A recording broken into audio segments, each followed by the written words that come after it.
La invitada de hoy en el encierro es una artista que hace parte de la base fundamental, de la sustancia en el teatro en Colombia.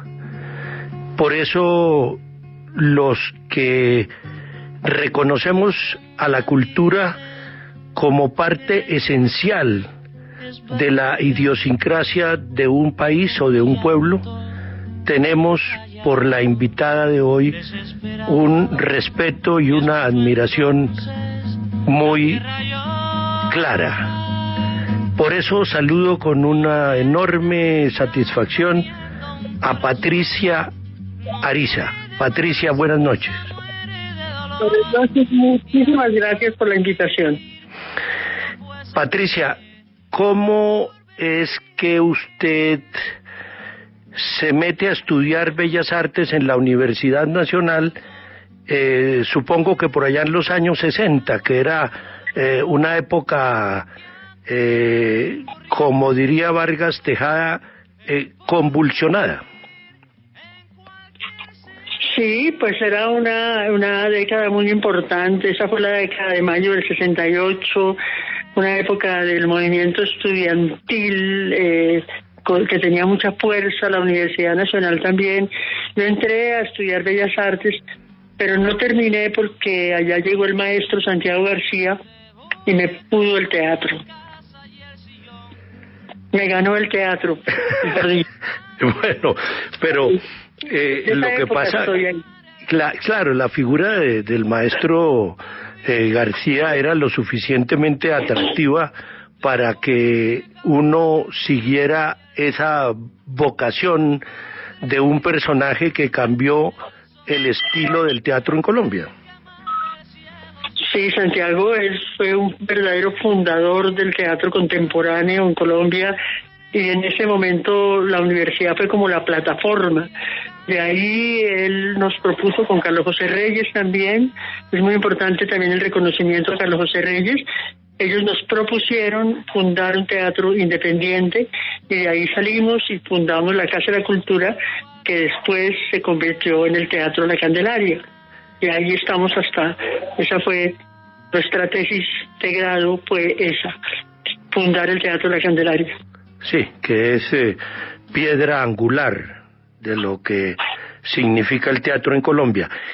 Pero mire, usted nació en Santander, en un municipio muy bello, y ¿cómo fue su juventud, su adolescencia, su ambiente de joven adolescente? Pues hija de un gaitanista, pero así absolutamente entregado a Gaitán. Era mi padre, sí, un artesano. Se vinieron de Vélez, Santander, pues para que sus hijos aquí tuvieran más oportunidades. Y pues mi adolescencia fue con dificultades económicas, pero de todas maneras mi padre era un pueblerino muy ilustrado y mi madre también. Entonces ellos decidieron que nosotros estudiáramos por encima de todo. Somos 4 hermanos, ahora somos 3, una hermana falleció.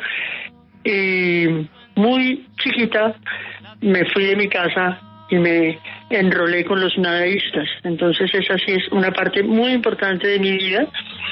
Estuve en el nadaísmo y de ahí pasé después a la Universidad Nacional. Tuve que presentar los exámenes en el Ministerio de Educación. No, pero un minuto, porque es que lo del nadaísmo no puede ser así de referencia. Eso me parece fundamental, pues, porque yo alcancé también a conocer a maestro Gonzalo Arango, y que pues era algo extraordinario, pues el cisne.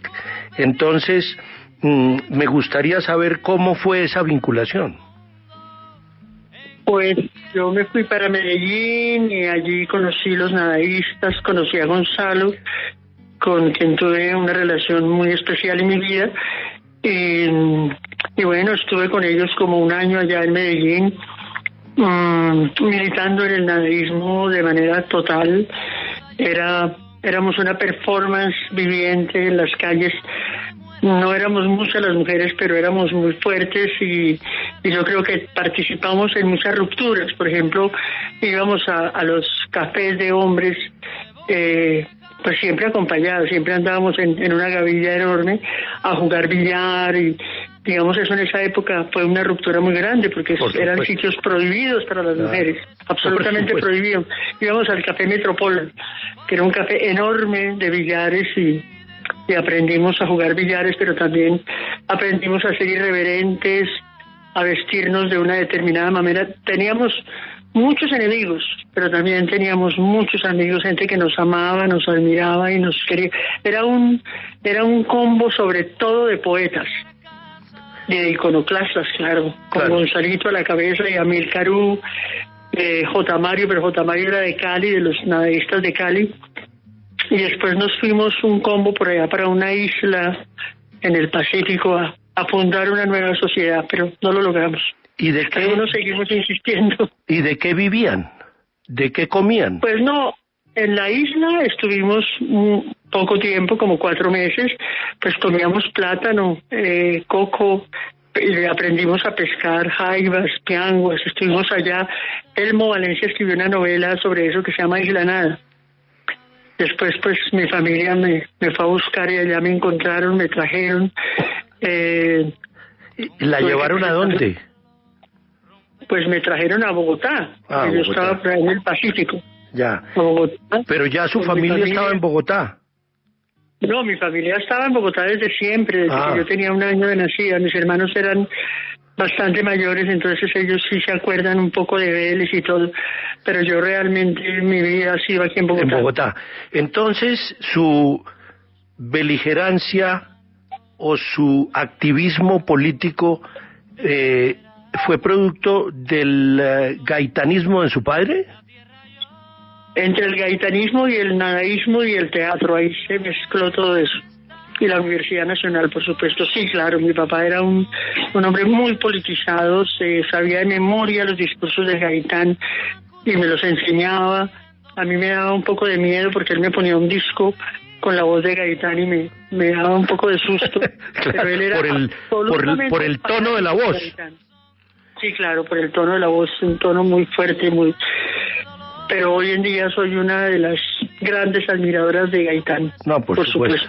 ¿Y qué opinaba de los nadaístas su papá?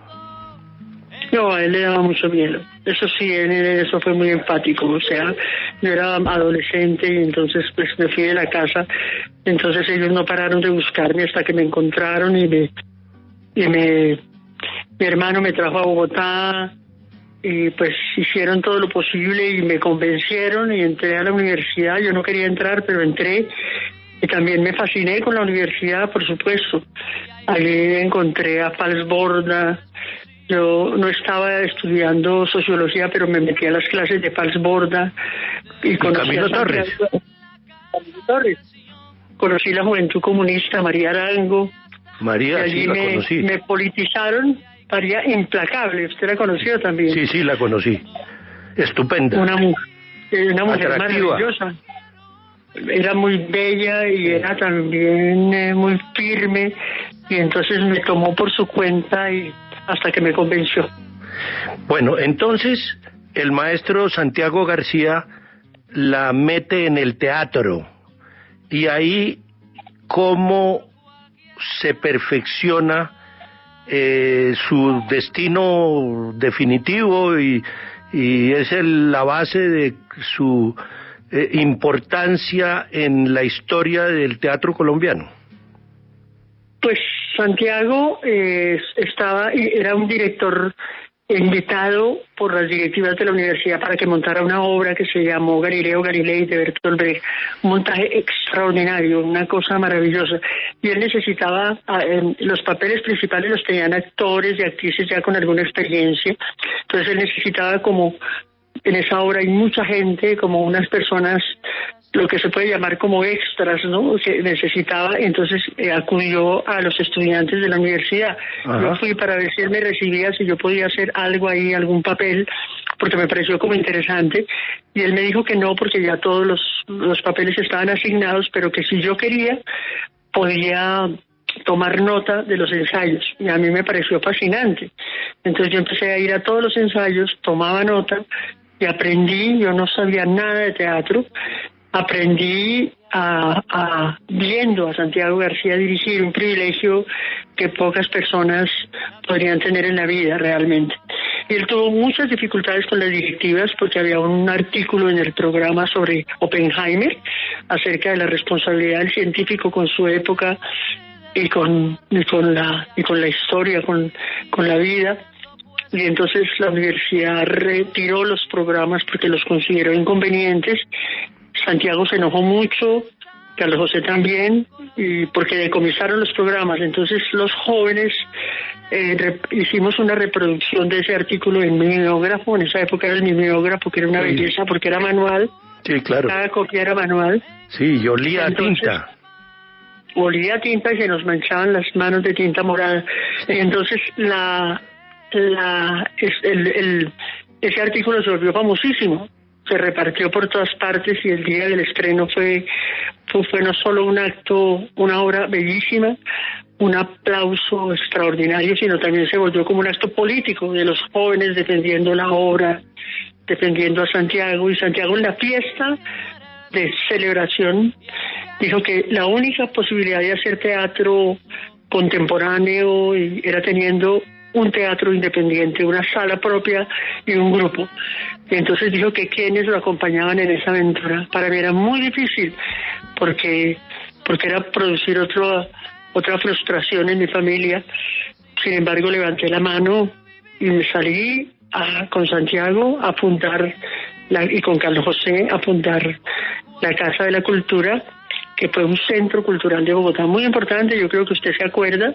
Allí se hacía, a pesar de que era un sitio pequeño y en un sitio relativamente marginal, allí expuso Obregón, Roda, Pedro Alcántara.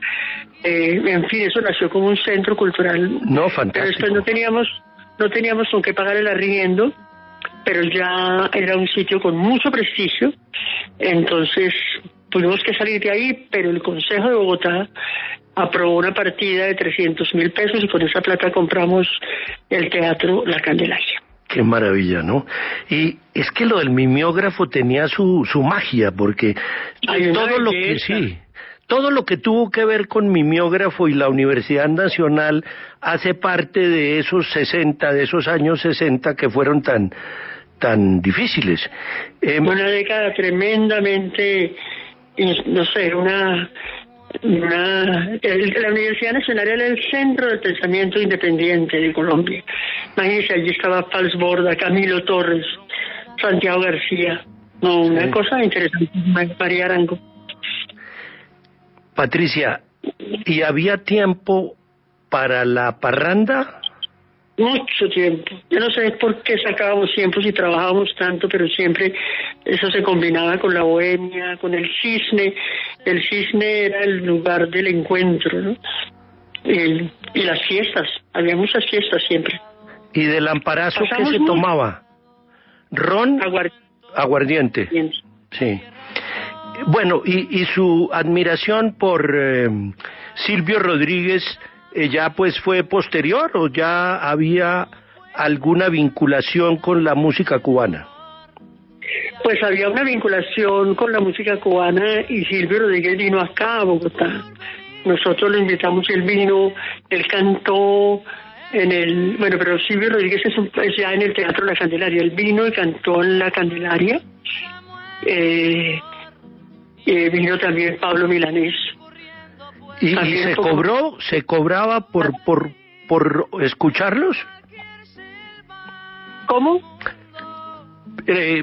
¿Hubo boletas para ver a Silvio Rodríguez y a Milanés? Sí, hubo boletas, porque ellos en ese momento no eran tan famosos. Claro. Apenas estaban empezando, pero además eran buenísimos. Entonces, pues las boletas eran tan baratas, digamos, la gente que asistía y que asiste todavía al Teatro La Candelaria, en general son los jóvenes, sobre todo. Sí, no, las colas eran enormes, eso había una locura para la entrada, pero digamos no eran tan famosos como se volvieron después. vino Silvio Rodríguez, Pablo Milanés, Noé Nicola, casi todos los cantantes de la Nueva Trova estuvieron aquí cantando y nosotros fundamos en la Casa de la Cultura el Centro Nacional de la Canción Protesta. Entonces allí durante mucho tiempo tuvimos las peñas, unas peñas donde cantaba Pablos Gallinazos, los hermanos Escamilla, había un montón de cantantes aquí de canción poética, social, pero eso no tuvo mucho futuro porque en realidad no tuvo eco en las emisoras y entonces, no sé. Bueno, ya vamos a hablar de eso, de la importancia que tiene el respaldo de los medios para el trabajo que ustedes desarrollaban, pero escuchemos un poquitico a Silvio Rodríguez para que nuestros oyentes encuentren la vinculación entre el movimiento teatral colombiano y la nueva... Vecinos adultos mayores a comprar su mercado. Yo soy músico y desde mi casa estoy haciendo serenatas online. Yo hago las mejores tortas de chocolate y mi nieta las está vendiendo por internet. Si hay algo que sabemos hacer bien como colombianos es superar lo imposible y cada segundo aparece una nueva prueba de ello. Trabajemos unidos. En Colombia nos necesita .grupobancolombia.com porque antes de ser banco, somos Colombia. Colombia nos necesita a todos. Bancolombia. Vigilado Superintendencia Financiera de Colombia. Estamos en el encierro con la fantástica Patricia Ariza, artista y poeta, el alma de la cultura colombiana desde el teatro, hablando sobre Silvio Rodríguez y Pablo Milanés, quienes vinieron a Colombia precisamente invitados por el Teatro de la Candelaria. Patricia, y de ahí, ¿qué beneficios se lograron con esos invitados al teatro? ¿Qué beneficios tuvo el teatro en su trabajo artístico para conseguir financiación y recursos? Porque es uno de los problemas permanentes del teatro, la necesidad de recursos y la falta de recursos. Pues los beneficios no se pueden medir en recursos económicos, pero sí en recursos para el alma. O sea, yo creo que se nos amplió el espíritu, se nos agrandó el corazón. Escuchando a Silvio Rodríguez, también estuvieron invitados, y además vinieron por su cuenta, los Inti Gimani estuvieron también aquí. Víctor Jara estuvo cantando en el Teatro La Candelaria, yo fui la encargada de atenderlo. Él vino y cantó en la televisión, cantó en La Candelaria, cantó en la Corporación Colombiana de Teatro, un hombre verdaderamente inolvidable. Entonces tenemos eso como un patrimonio de La Candelaria inolvidable, y de muchos jóvenes también que nos acompañaban en ese momento. Había un movimiento cultural y político, también éramos activistas políticos, por supuesto, enorme en ese momento. Muchos cantantes, Alejandro Gómez. Bueno, ya vamos a entrar, ¿sí? en el centro de la conversación, porque la relación entre la actividad teatral y la lucha política en cada momento pues es esencial. Pero se me quedó una pregunta cuando hablábamos de Santiago García. ¿Usted alcanzó a conocer a Sequizano?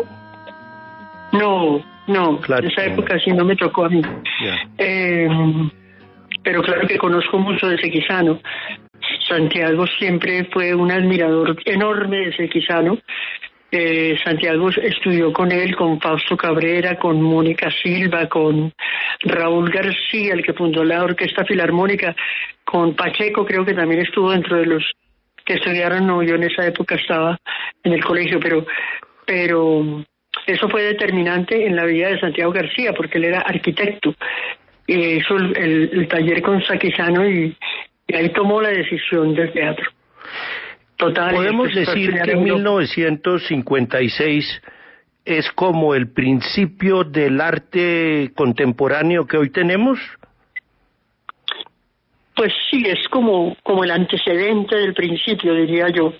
Uh-huh. Porque en ese momento Sequizano jugó un papel, no estuvo mucho tiempo, porque después fue expulsado del país por Rojas Pinilla.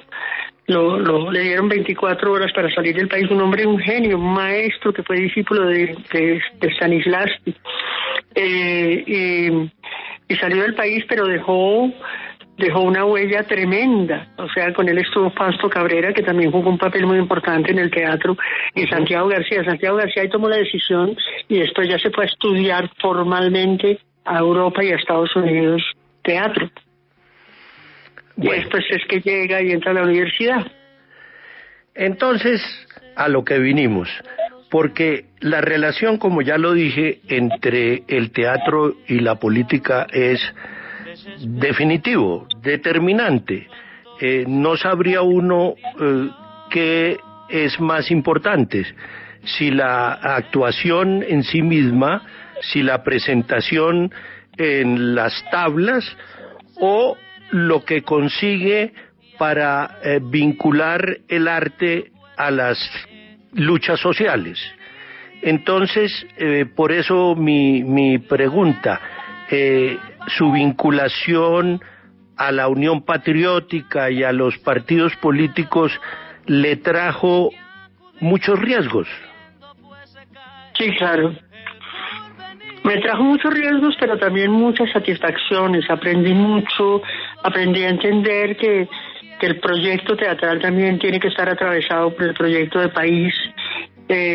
Santiago siempre nos enseñó que un actor y una actriz contemporáneos no puede ser simplemente un intérprete, sino que también tiene que ser un sujeto de la escena y un sujeto del país, un ciudadano, una persona que conozca de todo. Entonces, en la Candelaria todos nos hemos formado, no solamente en teatro, que ha sido una formación formidable, privilegiada, porque la Candelaria es un laboratorio, un centro de investigación teatral, sino que también algunos de nosotros, porque también entendemos la diferencia entre la práctica propiamente dicha teatral y el activismo político. No todos en la Candelaria son activistas políticos. Claro. Fundamentalmente la Candelaria es teatro puro, sí, con mayúsculas, pero sí, atravesado por el país, por el proyecto de país. Lo entiendo, pero evidentemente el maestro García era muy claro en señalar que él necesitaba el apoyo de la clase obrera, de los sindicatos, para que entendieran que el teatro tenía el propósito de ayudarles. Por eso el viaje a los llanos. ¿Usted alcanzó a ir a esa parte del proceso de inspiración para producir a Guadalupe? Sí, claro. La inspiración básica fue Arturo Alape, que vivía en nuestra casa y estaba muy informado. Eso no sabía. Uno de los grandes cronistas, con Alfredo Molano, de la historia y del conflicto en este país, Arturo Alape. Y entonces él nos leía de Guadalupe, nos leía todo el tiempo de Guadalupe, y eso nos motivó mucho y se lo propusimos al grupo, y ahí empezamos a motivarnos más, por supuesto, con la música y con todo, y acometimos esa obra que fue un emprendimiento enorme. Fueron 2 años de trabajo, primero de estudio de mesa, de estudiar la música, de estudiar a Guadalupe y su contexto social y todo, y después montar esa obra que fue, según el tiempo, inclusive la obra que más se presentó en el siglo XX en Colombia, porque esa obra duró en repertorio como 17 años, hicimos casi 3.000 funciones, y todavía, digamos, yo la tengo en repertorio con un grupo de jóvenes actores en la Corporación Colombiana de Teatro. La obra sigue todavía viva, caminando. Sí, claro. Podemos decir que el producto más simbólico de la Casa de la Candelaria es Guadalupe. Pues Guadalupe en cierta manera sí, pero no es el único. No, claro. Guadalupe es como un hito. Guadalupe es un hito en el teatro colombiano. Algunos dicen que es la obra más importante del siglo XX. Pues yo creo que eso es un poquito exagerado, porque también hubo muchos otros grupos, muchas otras obras, pero sí fue una obra muy importante. Es un musical, además, un musical profundamente colombiano, porque Santiago y Enrique siempre defendieron la dramaturgia nacional, el derecho a que construyéramos una dramaturgia propia colombiana, como una mirada bastante descolonizada del teatro, a pesar de que también Santiago montó muchas obras de teatro del absurdo, de, digamos, un conocedor del teatro contemporáneo mundial muy importante, Bertolt Brecht, pues muchísimo. Patricia, entonces, y esas divisiones del movimiento teatral y esa preocupación del maestro Carlos José Reyes de concentrarse en la profesionalización del artista y la búsqueda de recursos para que el teatro se convirtiera en una actividad cultural que tuviera sangre, recursos propios para vivir eso. ¿Qué tan perturbador fue esa discusión? Pues esa discusión, digamos, el movimiento teatral siempre, adentro del movimiento había mucha polémica, pero una polémica muy constructiva también, porque en Colombia se construyeron muchas salas, se formaron muchos grupos, el teatro sirvió mucho como cohesionador de la sociedad. Hubo un momento que era como el sistema nervioso de la sociedad colombiana, era el teatro. Entonces, pues no siempre el establecimiento entendió lo que eso representaba, ni entiende todavía lo que eso representaba y representa, lo que el teatro representaba. Ahorita es muy doloroso porque es como una especie de muerte temporal del teatro, porque sí, seguimos creando, estamos haciendo muchos esfuerzos, presentamos videos, todo lo que la gente quiera, pero el teatro solamente se concibe como un hecho vivo. Cuando hay actores y público, es una cosa absolutamente, es una disciplina presencial. Entonces ahorita con el coronavirus, pues las disciplinas artísticas las más afectadas son las artes escénicas, por supuesto.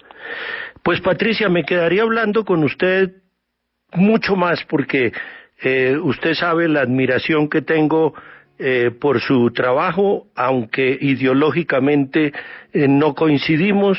Respeto y admiro muchísimo lo que significa su obra en la Casa de la Candelaria y estos detalles y episodios que hemos recordado hoy en el encierro. Bueno, y ahora que estamos encerrados, ¿cómo salir del encierro? Ojalá pudiéramos salir con que se revalorara lo que representa el teatro y las artes escénicas en Colombia.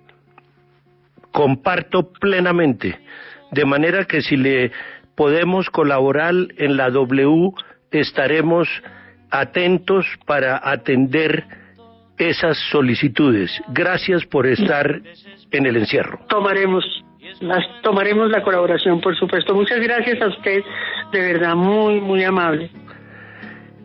El lunes, otro personaje de interés nacional en el encierro.